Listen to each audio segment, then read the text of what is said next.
Welcome, my friends, to the Sage Equate Radio Hour, your home for free and critical thinking, and I'm your host, Mike Williams. Tonight, my guests are paranormal investigators Pam Nance and Ashley Field. Pam and Ashley are the founders of Spirit Hunters of the South and have investigated over 70 historic sites in the Mid-Atlantic and southern United States. Over time, the team has aligned their research in paranormal investigative techniques with methodologies and theories from the field of archaeology, anthropology, history, and quantum physics. I know you'll find the conversation fascinating as we discuss Pam's near-death experience, growing up with paranormal experiences, how quantum physics comes into play, the team's methodology, and most importantly, their results. During the discussion, we will talk about the extraordinary EVPs or electronic voice phenomenon that Pam and Ashley have captured during their investigations. Several of the recordings are included at the end of the interview so the audience can hear for themselves. And to kick the show off, I asked Pam and Ashley how they got started in the field of paranormal research. And here is what they had to say. Well, I became interested in the paranormal field after having a couple of fairly frightening experiences as a child of the age 10 and 11.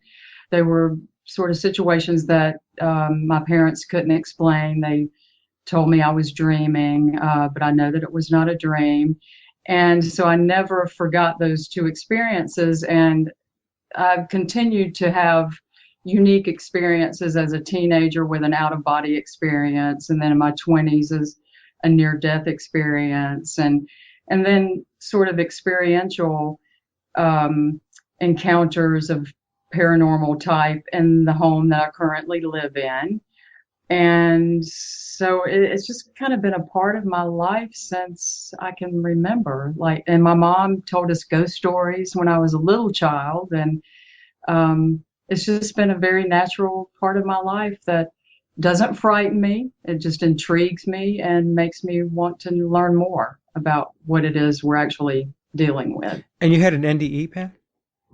I did. I had a duodenal ulcer in my late 20s, and I was a couple of weeks from graduating and working double shifts at the restaurant where I was working at the time to get through college, and just totally stressed out, and this vessel burst in my stomach and I bled for a couple of days and had no idea. So I basically bled out and died and went to the other side, and my husband, thank goodness, performed some CPR and called 911, and they were able to get me back and transfused me.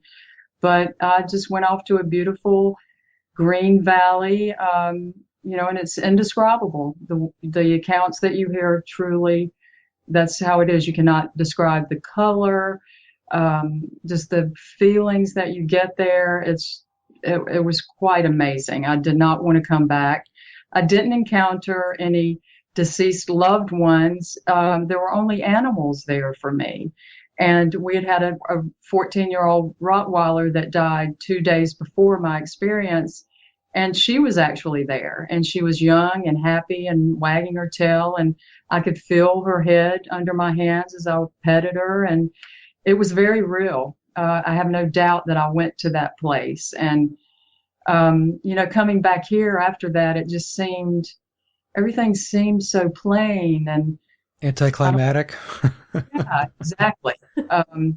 Although at the same time, I have to say it raised my awareness to the point that as I came from the car, after leaving the hospital, came from the car and walked into the house, I was stopping at all the plants in amazement because it was almost like I could see the energy coming from the plants in the yard and them breathing, like this awareness of nature that I'd never had before. But then life in itself just seemed kind of mundane for a little while after that. But I was able to hang on to that feeling that I had on the other side for maybe 6 months or a year afterwards, and then it slowly kind of went away. And people ask me afterwards, did you go through a tunnel? And I really didn't. I was just there in this beautiful, beautiful green valley. And it was maybe a year later, I was home from work and I was watching Oprah, and it was a show on near-death experiences. And most of the people had the common experience of going through the tunnel and seeing the loved ones.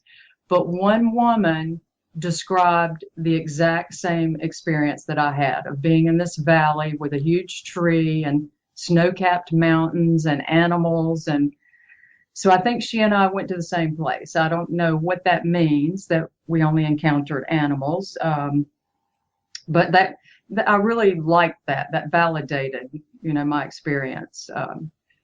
I felt that it was more than just a hallucination or a dream. Yeah, no, it's not a hallucination. It's a beautiful story. And you know that I do the regression work, spiritual regression, and the story that you're telling, that gets replicated in the regression work. When you take a client back, sometimes they're met by loved ones or other beings, divine beings, and other times they don't. Other times they wind up exactly where you wound up, in a beautiful place. And it's very serene, it's very tranquil. You might be there by yourself or with animals, whatever it may be, but that's an amazing story. Good for you. I don't mean good that you had an NDE, but I mean. I'm actually glad that I did. So, Ashley, how did you get started? We moved into a historic home when I was 7 years old, and it was very active. And I kind of grew up in that environment of a lot of paranormal activity. Every night when I would go to sleep, you would hear someone walking around my bed. The lights would come on, doors would open, doors would shut, things would go missing, things would come back. I mean, that was our house, and that's what I grew up in. And was very fortunate. My parents were very open-minded, and I wanted to know what I was dealing with. And I've always been an avid reader. I guess I was really a geek when I was young. I still am, but I was fortunate. I started reading, I can remember reading Chariot of the Gods when my friends were reading about Babar. I can remember reading about reincarnation and when they first started documenting those things in hypnosis, and just adamant about anything I could get my hands on. And I've always been that way. And I grew up in the environment. And as soon as I met Pam, it was ironic because she was into the same thing. So it was kind of like kindred spirits. And I've just been fortunate. I've been surrounded by people that are very accepting and very knowledgeable and very open-minded to this. So I remember being about 10 or 11 years old, and I'm going to say for months, when I say months, I mean 4 to 5 months, a few times a week, I would be in bed at night and I would see apparitions. Clear as day. Clear as day. Of course, as a kid, you're not saying a whole lot. I didn't tell my parents. I just thought it was, I don't know what I was thinking. I was a kid, maybe I was thinking that I was kind of imagining it. And I remember that they came in, it was like a procession, and they looked like they were dressed in maybe garb from the 1700s. And the men they had beards, and the women were dressed in these long dresses, and they had the bonnets. And some of the women were holding their children by the hands. This scene would repeat over and over again. It was like a loop. And as I was lying there as a kid in the bed, they would walk past me, and then they would look down at me. It was clear to me that when they looked down that they saw me, but that was basically it. There was nothing beyond that. And then they would just dissipate. They would walk into the wall, and they would just disappear. And that went on, like I said, for months. Where was this experience at, if you don't mind me asking? I was born and raised on Long Island, so it was on Long Island in New York. Like I said, it was unbelievable. It was an unbelievable experience. And there were other experiences that I had in my life, poltergeisty types of stuff, but that one in particular really solidified it for me because I've never forgotten it. To this day, I can tell you exactly what they look like. Just an amazing experience. Our society and our culture wants to teach us that life and existence is in this little box. It's defined a certain way. And they don't want you to explore beyond that box, because beyond that box, it gets very interesting. And challenging to a lot of people's beliefs. Exactly. Exactly right. So anyway, enough about my experiences. And that's why I wanted to have you guys on, because I just find this whole area just to be so fascinating. And because I know Pam, I know that I'm dealing with people that are truthful and doing this work. I mean, really doing this work. I'm very excited to be talking to both of you. Now, any of the experiences that you've had or any of the work that you've been doing with your work, have any of those experiences been not friendly? In other words, you've encountered spirits or entities which were not welcoming? We've encountered it, but we've never, when we did Moon River Brewing, we recorded a lot of these, what I call the ode to poltergeist get outs. But there was no harm. Just someone that didn't want us there. We did encounter kind of some hostility at the Old City Jail in Charleston. Do you want to elaborate, Ashley? It was just Pam and I, because only Pam and I investigate together. It just never works if we try to do guest or anything. We just do better with just two people. So we were in the morgue. It was about 2:30 in the morning, and the morgue in the Old City Jail, the way it's done, it's kind of a long room, and at the very end there's a ramp. It's the body ramp, and the original wood door is still in place at that ramp. And that's where they rolled the bodies out. So I'm standing right in the pathway of the door, and I'm looking at the door. Pam's standing off to the side, probably 4 or 5 feet to my left. And we had heard some things in the corner, and we thought maybe it was mice, because there's a gap under the door to the outside. And we were like, oh, probably some mice, We were kind of tired, and we were investigating, and we really didn't think we were getting anything, which happens a lot. And that never is what happens. We always end up with a ton of stuff. And I remember I was standing there and I was staring off, and I said, oh, I'm not even going to repeat what I said. And Pam's like, what? And you could hear the footsteps, because the floor is really gritty in the jail, and you could hear the footsteps coming at me. And the next thing I remember, I landed on Pam, and she fell against a file cabinet, which is the only thing that kept us from hitting the floor. And I really don't recall the point between hearing the footsteps, and it was like somebody was running right at you, but you can't see anything, but you can hear it, and then I'm slammed into Pam. That's probably the only thing, but a lot of that was when we first started investigating. We kind of tried to do some triggering to get some reactions, so we kind of did like, okay, the jailer thing, and, okay, we're here, you guys listen up, and no. Definitely found out that is not the methods to use at all. So it's not best to antagonize? Oh, no. You're going to get whatever you put out. Because you see that on some of the shows, right, where they try to bring the spirits or the entities out by being antagonizing. And I always thought, well, that's probably not the best approach. No. Ashley had actually done a little bit of role playing earlier in the evening as one of the prison guards. Not so much antagonizing, but acting like she was a guard and sort of raking the bars with a flashlight, like maybe they would have done. And so we think maybe whatever ended up attacking her in the morgue was a result of that earlier role-playing incident. But after we, got back and we reviewed the evidence, it was clear that they were attacking us because we had an EVP of a man saying, that shook them, and another saying, keep attacking them, and a woman said, F them. Mm. And we know that Lavinia Fisher was held in the Old City Jail. She was the only white woman ever held there, and this was a Caucasian woman's voice. So we're thinking it was Lavinia and her crew maybe didn't appreciate us being in their area that time of the morning, but at any rate, Ashley took one for the team. Well, let me ask this question. I've always wondered this, and I don't know if you guys have asked these questions to the spirits. Are they aware that they are dead, or are they living in another dimension and they look at our involvement or our interacting as invading their space? What are your thoughts on that? That's you, Pam.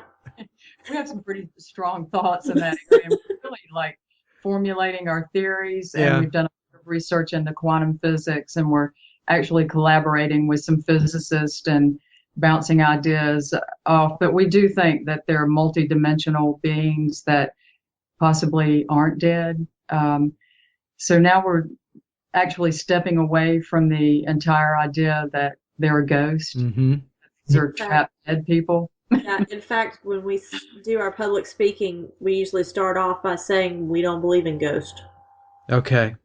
So you're down the path now that you believe what's happening is there's an overlapping layer of dimensions.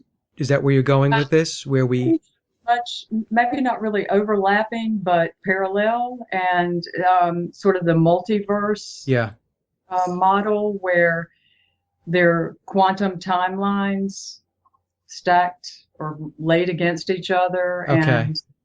and And what, we're sharing the same space, or you're sharing the same space when you arrive? I don't know. That's still trying. Quantum theory is very hard to wrap your head around, and I even know. some of the theorists don't fully understand it. They have a difficult time verbalizing and explaining it, but somehow, yes, we're either overlapping or we're bumping up to these other dimensions. But we have questions about why is it that we have to use all of this equipment to communicate with them, but they seem to be able to easily communicate with us and see us. In other words, why can they come through so easily, but we have to use equipment? So how are they communicating with us, and what are they using? And it's interesting that this comes up because we're actually setting up to do a huge experiment in January, February of next year with a guy who was a audio major from Clemson. And he's got ideas, and he's going to do his experimentation as we investigate and see what we can pull together to figure out how this communication is taking place. He has picked apart one of our pieces of equipment, which is a spirit box, which generates white noise by scanning radio frequency. Mm-hmm. And he said, it's not radio frequency noise. It's not radio noise you're recording. He's like, I've pulled it apart. So we're on to something. It's just a matter of what are we on to? Okay. How is this happening? Yeah, it's really amazing because one of the questions I had, or one of the questions I would have if I were doing this type of work, would be to ask, are you trapped? Do you realize, or do you know that you're dead? And, I'm thinking to myself, they might turn around and say, what do you mean? I'm not dead. I'm existing. I'm here. It really gets to be very, very complicated. And it's mind-boggling, right, when you think about it. Well, actually, what they're telling us is that we're dead, because we ask them, what do we look like to you? And they tell us, dead, you're ghost. Really? Oh, yeah. Really? Okay. So here you go, and here's a really good physics question for you. In order to validate your existence, two people need to acknowledge your existence. Okay, so here are Pam and I, we see you, we talk to you, so that means that you exist, you're alive. Or does it? What state are you in? Are you dead? Are we dead? Are we all dead? Yeah. It's like The Sixth Sense. Remember The Sixth Sense, the movie? Yeah. I feel so stupid. I was one of those people that I didn't get it till the end. Neither did I. I didn't get it until the wedding ring fell off across the floor. I'm like, oh, okay. Duh. But we've discussed the fact that the thought of people being trapped here after you die, first off, it would be extremely crowded. And second off, how depressing could that be? That just can't be right. There's so much about our universe that just can't be it. There's got to be more. These people that have the near-death experiences are experiencing something totally different besides being trapped on Earth. Right. You have to ask yourself what you're really dealing with. Yeah. No, like I said, it's mind-boggling. It really is when you really start to dig into it. And you guys are doing unbelievable work. Let me ask this question then. So this is going to lead into the methodology. And I did read through your charts, but I was wondering if you can, because I'm not going to do it justice, if you can explain to me your methodology, because you have a very disciplined process, and I think it'd be very interesting to the audience to hear. I'll give you the best synopsis, and then I'm going to let Pam detail it, because Okay. it's really written on a lot of her knowledge that she learned when she was studying archaeology. If you could have lunch or dinner with any person in history, what would you ask them? That's our methodology. And then I'll let Pam elaborate on how that works. I thought you were going to ask me that question. I was, I'm going to get stumped. So basically what we've done, we've taken some of the methodologies from archaeology, like establishing our timeline of occupancy. So we identify a site, and just to let the audience know, we don't choose sites based on any reported paranormal activity. We choose sites based on their historic significance, and we do not investigate any private residences, only historic type of sites. So First, we ID those sites. Then we develop our timeline of occupancy. We take the site back to the earliest possible point that we can find through research. And oftentimes that takes us all the way back to the 1600s. And we work our way up, usually through the 1800s, identifying all the occupants at the site. And from the timeline and our players that we identify, we then set up what's called an ethnographic profile. And those are just things that would resonate with those beings at these different levels, like, politics, religion, the types of foods that they ate, wars, daily activities, the games the children played. So we established this ethnographic profile, and that's our platform for communication. We bounce off of that and ask questions and really dig down into their daily life. And we know all of the players at the point that we go in to investigate. And this is where Ashley comes in. She is such a great historic researcher, and she's got legal background, so she can speak to this, but it's just phenomenal, the information that she can find about these family members. And Ashley, if you want to say a little bit about what you do.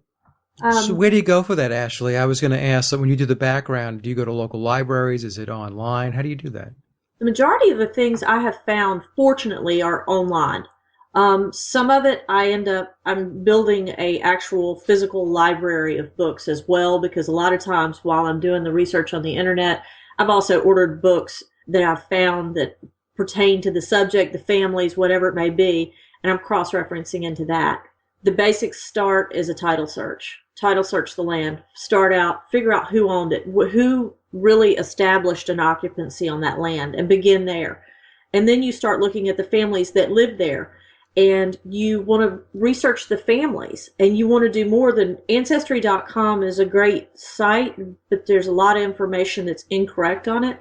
You really have to do a lot of cross-referencing across the internet, look up these families, find out things, and you'd be surprised some of the things we found out about people. And you also use things that happen in the area, like wars that may have affected sickness. Savannah's been wiped out, I think, twice by yellow fever. These are things that would have impacted the occupancy of the property we're investigating. And you just branch out from there, and you turn over every stone, and you go, instead of going straight on most times, you have to come around and go a whole different way to find stuff. Usually we start out with about a 20-page document before we ever investigate of our history that we comprise together. That's a lot of work. Mm-hmm. And then I guess then there's the equipment, right? I don't know. Do you want to talk about the equipment, or is this something that you prefer to keep proprietary? We use simple equipment. Okay, there you go. Simple out-of-the-box video camera, like regular digital cameras, out-of-the-box video recorders. I've got a video camera that shoots in infrared that I bought through Best Buy. Pam's got a video camera that shoots in night vision. About the only specialized equipment we have is we have an EMF detector that's really nice. It's digital. And we use a spirit box, which is the scanning frequency that I told you about, where it's like radio and it scans the frequencies and it creates a white noise. And it scans at, what was it we decided? It was 1/16th.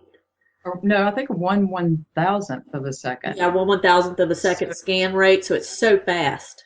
What does it do exactly? What is it? What's its purpose? Well, it creates a white noise, which creates a platform for communication. And that's a question we have. I'm glad you said that, because we want to know why they need this platform to communicate. Because they can obviously hear us perfectly fine, but we can't hear them. We have to use a device. And you either are recording them straight out on audio without this device, which works great. We've got a lot of evidence that way. Or you can use this device and you can hear the communication in real time, and we can create a dialogue a lot of times. So okay. They'll make a comment, we can ask a question on that comment and build this conversation. And we have stuff recorded like that. So when you use the white box, Ashley, do you hear them real time, or do you have to go back to your recordings? Real time. Wow. Okay. I was wondering that because you had sent me the EVPs, and I noticed that on some of the EVPs, you would ask a question, they would respond, you would ask a follow-up question. And I was thinking to myself, well, how did they know to ask that follow-up question? And you just answered that because you're hearing them real time. Yeah. And what's really interesting is they love that we know so much about them. And we find they get really excited when we walk into a location. They start shouting, the people, the people, the people, like they know, here they are again. And that's also something that's kind of confounding for us, is that they know us. We used to introduce ourselves early on when we'd go into a site. We don't do that now, and they know who we are. And we have entities that seem to show up at locations hundreds of miles apart. It's almost like, I don't know if they follow us but there's a woman named Beth, a man named Edward that regularly show up. That just opens other questions for us. Yeah, it does. I mean, it begs the question. The question I have is, do they have an existence where they are? In other words, are they just hanging around? Are they just in some place or space where interaction is limited? Or it goes back to what I was saying before. Is it some place where they're confined or trapped? Or do they have what we perceive here for ourselves, an entire existence? They go places, they have friends, and they interact. Any thoughts on that? Yeah, I think that they're living their lives. And that's where Einstein's relativity theories come in, special and general, in that all time exists at the same time. Time is not linear. Time is man-made. And so if you look at it from that perspective, then the Civil War is going on right now as we speak. Right. Evolutionary War is going on as we speak. And we've actually captured battle fire. And I think we have an example of that in the PowerPoint. That was unbelievable. You do. That was an unbelievable EVP. That was Moon River Brewing. Yeah. Musket fire and cannon. Yes. Did you get that through your white box? No, that's a straight EVP. Okay. And we can date that. That was unbelievable. In fact, I listened to all of the EVPs, and some of them gave me goosebumps. You listen to some of these shows on TV or some of these YouTube clips, and they'll play these EVPs, and you really have to stretch to be able to hear that what they're claiming that this spirit or entity said. I've got to tell you, and I'm going to tell my audience, the EVPs that Pam and Ashley sent over to me, I mean, there's no stretching. You're hearing these words and you're hearing these sentences. It was quite remarkable. It really was. We always get evidence. We get tons of evidence. And that's what, really just, it's almost humorous when we watch some of the TV shows and they'll get maybe 2 EVPs during the entire show and they're very excited. We have to pick and choose. We get so many per investigation, like hundreds. No, we don't know why. And we've always wondered when we do our presentations, we always look at each other and we're like, the first thing I would ask if I was sitting in the audience is, how are you getting all this? Because this doesn't seem realistic. And that's what we would say to ourselves. But no one ever asks, and it surprises us because we're amazed at the amount of evidence that we can gather. Okay, because some of the shows, and I'm not going to name what the shows are, I'm not even sure if they're on TV anymore, they would do the debrief at the end, and there would be maybe 1 or 2 EVPs, if there were any. And what you're saying is, well, we get a lot more than 1 or 2. There's stuff we don't cut anymore, I can tell you that. There's things we don't even pull out anymore. Okay. Yeah, so much. But what I notice from these shows is they really don't do any research into the site. They take the common ghost story, Little Billy died here and he's the little boy that haunts this house. So they go in, they ask Billy to move a ball or make a noise. You're getting exactly what you asked for. Nothing. Right. So we go in, we know every generation that's ever lived on that site. We know, all about them, their family members, what they did for a living. And maybe that really resonates with them. And maybe they really appreciate the fact that we did all of this homework, that we cared that much about them, that, we have all of this information to base our questions on. And 2, having studied meditation and healing touch and knowing about the human aura and the energy that we all have and how you can raise your consciousness. Have Ashley and I done that? Do they perceive us brighter and more vibratory than someone, say, who's oblivious to these other dimensions? People that just kind of go along in life with blinders on.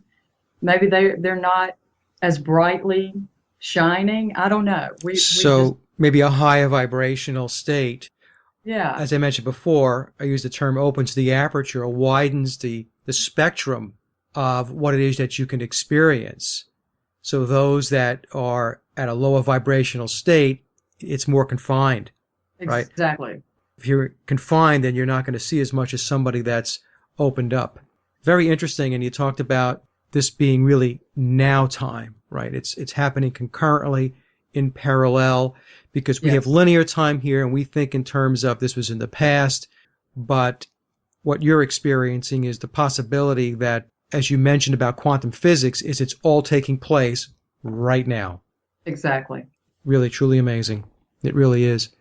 I think I digressed a little bit. I derailed you guys about talking about your methodology some more. So is there anything else you want to talk about the methodology? I mean, you guys have the floor.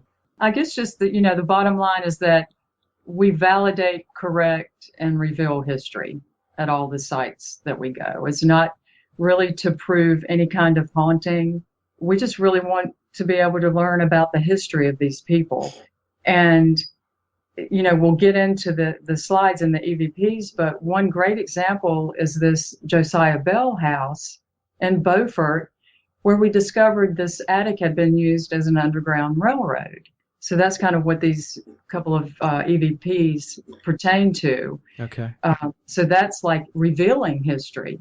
There was some thought amongst some of the townsfolk that there may have been some underground railroad activity in that town, but there was never anything validated. There's quite a bit of Quaker, or had been a Quaker population there during the Civil War, which would support that type of activity. But we were able to actually validate that through our evidence. And I think that's a huge part of what really helps in our methodology is we have gone through the history of this property. And what we haven't told you is after we investigate, we go back and review our evidence, and we usually go back and review some more history and expand on what we know by what we found, because we usually end up getting some more information and things we didn't count on, and we're like, okay, well, what's this about? So we go back and we research some more. And that was really one of those occasions. We had been told that there was possibly something interesting about that house. The man was a spy. He was a Confederate spy, but when we asked him about being a spy, he said he was not a Yankee and not a Confederate. He was both. And I mean, it just started adding up. And when we got all this information, we went back and we did a lot more review into that area and found out that, yeah, this would have been a perfect Underground Railroad spot by everything and all the historical accounts of the way things worked in that town. Okay, and again, Ashley, are you having a real-time conversation through your spirit box when you have these discussions? Yes. That's amazing. It truly is. Now, are you invited into these locations, or do you select them, or is it a combination of both? A combination of both, wouldn't you say, Ashley? Yeah, and it's interesting because it's like a ball that started rolling. We kind of started with one location, and then we met somebody, and they said, you should check out this location. Here, call this person. And it just started progressing. And that's how we've ended up. And then a couple of things we've just flat out cold called on and said, hey, this is what we do. This is what we want to do. We carry handheld equipment only. We don't drag a bunch of stuff into your historic location. What do you think? Yeah, that'd be great. Okay. So. And what time do you usually show up when you do this work? Is it in the evening? How does that work? Sundown. I don't understand, and I don't think Pam believes it either, this whole dead time that you've heard on TV and that you need to be there at 2 or 3 in the morning. You just really need to be there at night for the only reason that you get better photos that way of light anomalies. Okay. In the day. Because we've done quite a bit of investigating during the day and captured evidence. So I've always wondered that too. It's like, what do they think? The spirits and the entities? Like, well, we only come out at night. So, okay. All right. So that's very interesting too. I guess we primarily choose the evening because most of these historic sites are open to the public during the day, and Yeah. it's just more conducive to investigating after hours. Now, what kind of video evidence and photos do you have? Um, Anything stick out in your mind that was like a wow moment? we just have we have some really nifty orb video where it's changing direction and things like that, so you know it's not dust and it's not a bug. And recorded the woman singing on video in one of the houses we were in, which was really neat. We have not yet gotten a full-bodied apparition, and that is Pam's goal, and that has not happened. Although we did get a photo of that sitting man in the American building, but it's not like a real clear full body. The And girl in the graveyard. yeah, that's a pretty good one in the old burying ground in Beaufort. The little girl that's buried in a rum barrel. Ashley snapped a photo, and we think we captured her. And that was on a ghost tour, no less. We decided to take a ghost tour for fun. Oh, okay. Because I had heard that, watching the shows and stuff like that, you guys are probably going to laugh at me, that the camera has to be more of a full spectrum type of camera that, okay, Ashley's laughing at me. Okay, Sorry. go ahead. Pam? Maybe they do capture better photos, or maybe they're less likely to debunk, through Yeah. the full spectrum. But we don't have anything fancy like that. We just shoot, with some infrared and night vision stuff. And, our primary evidence are the EVPs, but, we have a few good photos and a few good video clips. All right. Well, your EVPs are, like I said, are phenomenal. One of the things that we have that I wanted to add about our methodology really quick was originally when we started, we would take that methodology and just apply it to the location, and then we would handle that, and then we'd move to the next location. But what we found, we spent the last 2 years really investigating a lot of historic sites that were plantations, and we kind of got into that Civil War, Revolutionary War investigation phase, and that's a lot of what we have so far. But we've decided on a new project, and our new project is pirates and Blackbeard specifically. That's what we were talking about. We've investigated on the water, the very first maritime investigation we ever did, where we took a boat and sat over the wreckage of the Queen Anne's Revenge at Beaufort Inlet and investigated. Got great stuff. We have a whole presentation on that.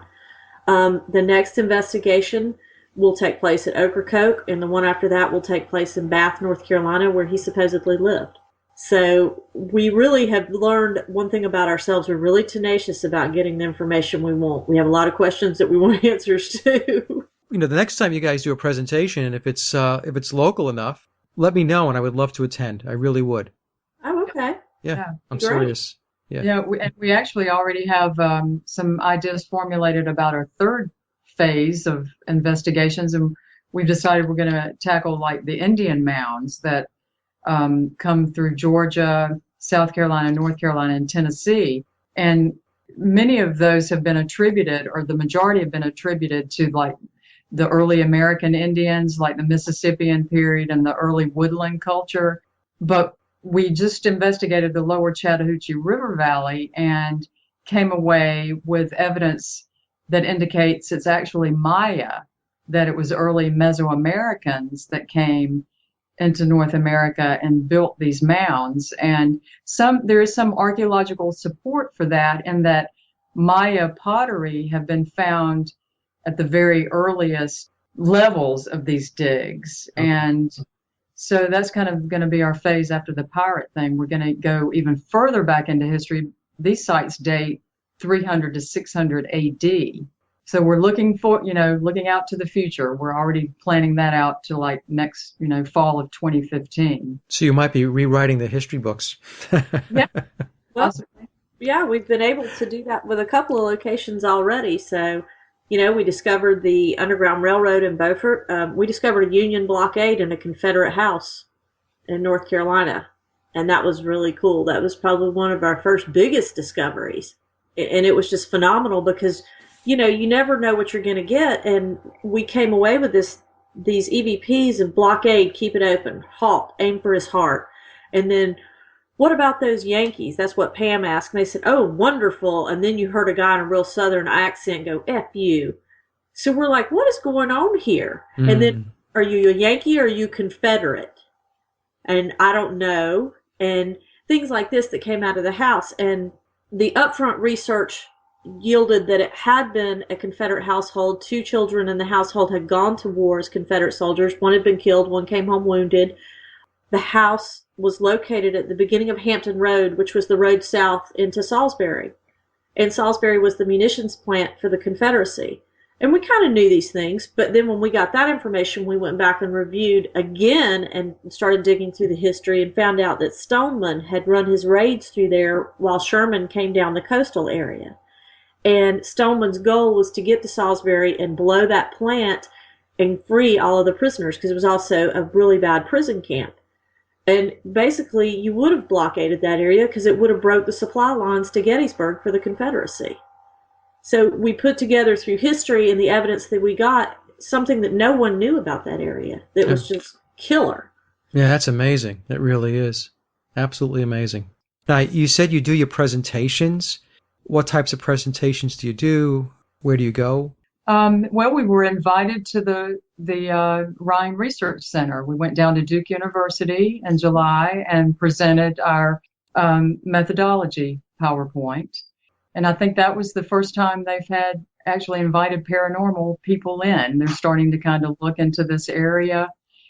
We were approached, I guess, about a year ago and worked with the board of directors and got on the schedule for July. So that was the presentation there. We rolled out our quantum physics presentation at DragonCon in Atlanta over Labor Day weekend.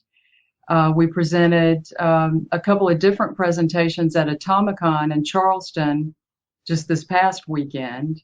Yeah, so we present, as often as we can. And we also do fundraising. Like for Beaufort, we've investigated down, I guess, in Beaufort 2 or 3 times. And then we go back to their historic homes tour in June and present our evidence in their old historic courthouse there. And they sell tickets. And we donate all the money to the historic preservation. And then when you go to the sites, do you spend the entire evening there or just a few hours? Usually just a couple of hours. We try to, like in Beaufort, we typically, try to get 2 to 3 locations to really make it worth our time being there. And also so we have a nice presentation to offer them during the historic homes tour. So I'd say 2 to 3 hours at each location. That's Okay. about all we need. And is it just you, Pam, and Ashley doing this work, or do you have others that assist you? No, it's just us. Just the 2 girls. The less, the better. Yeah, because then you get people whispering and eating and chewing gum, and on the review you're not sure what you're hearing, and Now, it just doesn't work. I hear a spirit chewing gum. when we investigated the Queen Anne's Revenge, because that's on a shoal in the inlet, we had 2 people with us, the boat captain and his wife. So we had them with us, which was really neat. And then we're planning another one that's coming up. We're doing another investigation over the summer, and it's going to require kayaking to the location. So it'll be just Pam and I and kayaks and all of our equipment. So. All right. So do you do most of your work here on the East Coast, or do you venture out to the West Coast? Where does most of your work take place? Pretty much, I guess, North Carolina to Florida. Okay. Kind of in that range. And we've done some investigating in Kentucky. Maryland. We did go to Maryland. But pretty much East Coast. But we're not opposed to branching out and going other places. This has just worked well for us because of what Ashley said earlier. We met one connection and then it kind of snowballed into another, and it all seems to be kind of regional. Okay. And how many investigations do you do annually, approximately? We really don't pack our calendar full because within each PowerPoint presentation, we have at least 80 hours. Got tons of research up front, then the actual investigation, and then all the review and the back end research. And we want to have, really good quality time to put all of that together. So I would say on average, 3 to 4 really good investigations per year. Okay. In the beginning, we were doing a lot more than that, but as we've honed our methodology, that tends to work. And, in between, we're traveling and presenting, and we're doing radio and TV and newspaper. And so, we had to find a balance. So we choose our sites very carefully, and we don't overtax ourselves. Well, plus you have day jobs, right? Yeah. Yeah, we Right. they I completely get it. Now, going back to the white box, which you could tell is very fascinating to me, that the EVPs that you guys sent me, are they from the white box, or are they just the EVPs from a recorder? I think the majority, Ashley, aren't they from the spirit box? The majority are from the spirit box, and you can tell a difference. Like when you listen to the musket fire and the cannon from Moon River, it's very quiet and crisp. But you'll listen to some and you have like a background static noise. That's what's recorded through the spirit box. Okay. It's background white noise. So when your TV's doing its white noise, that's what the spirit box is doing. It's just... Very interesting, because when you mentioned that earlier, the thought that came to my mind, you remember the movie Poltergeist? Yeah. Yeah. Right? That's the example we always use. And you remember how the little girl was interacting with the white noise and the static on the television set? Yeah, just like that. Yeah. So this tells me that because in the work that I do, there's a lot of predictive programming out there. There's a lot of stuff that gets put out there, and people just think that, oh, the person who made the movie, don't they have just a splendid imagination? Is it that? Or is it that they already know Right. that this is the type of technology that can be used in order to have that interaction? Makes me wonder if someone didn't know that was a part of that movie. Yeah, exactly. Exactly right. I mean, it's a story I always tell. Well, I'll just digress a little bit here, but a lot of people don't realize that the whole series, Star Trek, with Captain Kirk and Spock, that was actually put together with the involvement of the Rand Corporation. So now you have Rand that's involved in the formulation of Star Trek, and then everybody would watch Star Trek and they would say, isn't it amazing how today we have these cell phones and Captain Kirk was talking into his little phone, And then you have to take a step back and say, well, is it amazing, or did the people who put it together already know how this worked and they were basically going to just roll it out over time to get the public interested and conditioned and so on? So anyway, I digress. Yeah. I apologize. Pam or Ashley, is there anything else? Because I find this extremely interesting. Anything else you want to talk about? I think we're good. You think you're good? All right. Just give us questions about the evidence, and we'll let you know whatever you want to know. Well, one of the questions I did have, and you mentioned it earlier, was you do not do residential homes or stuff like that, right?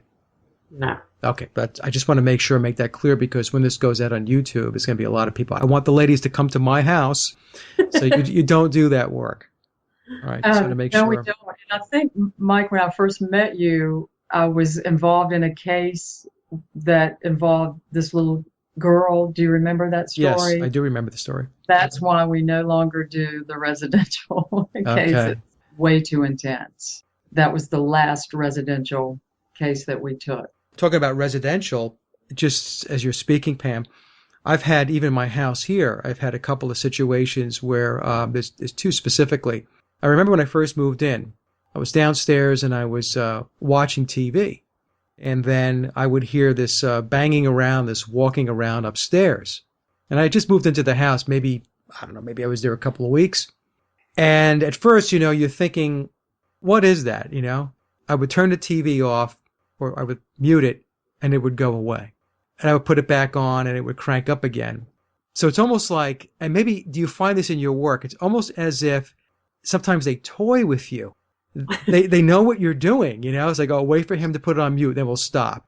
And I was downstairs, and then it was very obvious. There was a lot of banging around and walking around upstairs. So I had a lot of experiences with this, because as I had mentioned earlier, when we first got started with the discussion when I was a kid, I'm not a novice. Growing up, I had lots of experiences with paranormal. So I just came upstairs and I just checked to make sure it wasn't, whatever. And then finally I just said, look, you guys, you need to knock it off, because I'm not going to be doing this. I know you think it's funny that I'm downstairs watching TV and every time I go to watch it, you're going to bang around. And it was interesting. It was after that, it just completely stopped. So I don't know if you have those types of experiences. Do you have moments where you feel like they are playing around or toying with you and seeing what kind of reaction they can get from you? I do. I think they do at our homes. And it's not even like I've heard people talk about after we investigated, something followed me home. It's not even that anymore. I mean, stuff just happens, and I don't know. We just kind of roll with it. And my husband and I have a running joke about it when stuff goes on. We're like, well, we wish they would put some sheetrock up. If you want to do something, we got plenty of projects. Do something productive. Yeah. Well, I just want to say to both of you, Pam and Ashley, ladies, that this has been really a lot of fun. And anytime you want to come back, even if you want to come back for a short segment, just to talk about maybe a particular site that you went to and your evidence and so on, you're more than welcome. Because I know the audience is going to find this extremely interesting. Well, thanks for having us, Mike. Let's keep in touch, okay? Okay. Thank you. Bye-bye, ladies. Bye-bye now. Bye. And before we conclude the show with Pam and Ashley, I would like for the audience to take a listen to a sampling of some of the EVPs the ladies have recorded. For each EVP, there will be two versions. The first will be the original untouched recording I received from Pam and Ashley, and the second version will be the same recording with the static minimized. I did this by running the audio through my sound program and extracting as much of the noise as I could. The first two clips are sourced from the Wampee Plantation investigation, dated 1696. And in clip number 1, Ashley asks the spirit for their name, and they respond with John. My name's Ashley. What's your name? John. And now the same clip with the noise reduced. My name's Ashley. What's your name? John. And here's the second clip from the Wampee Plantation investigation. And here Pam is asking the spirit if they raise cotton, and the response is, yes, ma'am. You raise cotton? And here's that same clip with the noise removed. You raise cotton? The next three clips are from the Hanover House investigation, dated 1715. In the first clip, Pam asks about Christmas dinner and what kind of cake do the spirits have, and they respond with apple strudel. What's for Christmas dinner? What kind of cake do you have? And here's the same clip with the noise removed. What's for Christmas dinner? What kind of cake do you have? This next EVP from Hanover House, we hear step 'em up, salute, and halt.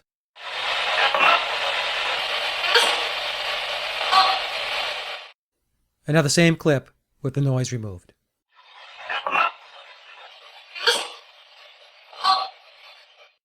In his third clip from Hanover House, Pam asks who's in the room, and the spirits respond with Murdoch, Lenny, Baker, McNichols, and Neil. Who's in the room? Give us a name.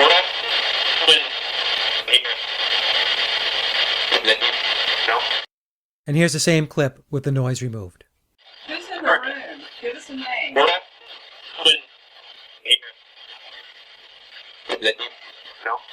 The next EVP is from the Angel Hetzel House investigation dated 1827. Pam asks the spirits if their father paid for the house, and the spirit responds by saying he earned it. Charity, did your father pay for this house? And now the same clip with the noise removed. Charity, did your father pay for this house? Now this last EVP is one of the most extraordinary I have ever heard. Pam and Ashley were investigating Moon River Brewing, dated 1733, and recorded musket and cannon fire. Take a listen to this one.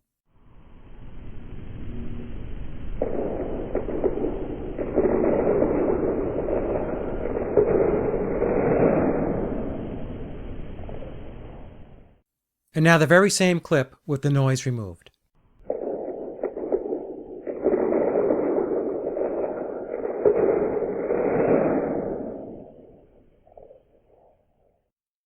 And that concludes my interview with Pam Nance and Ashley Field, and I hope you enjoyed the discussion as much as I did. Pam and Ashley's website, Spirit Hunters of the South, can be found at spirithunter.us. And as always, I'd like to thank everyone for listening and visiting the blog, The Sage of Quay. Also, if you get a moment, please take a listen to my album, Leaving Dystopia, by heading over to laboroflovemusic.com. And remember, live in truth and always serve creation. It's really that simple. See everyone next week. Be safe, enjoy, and God bless.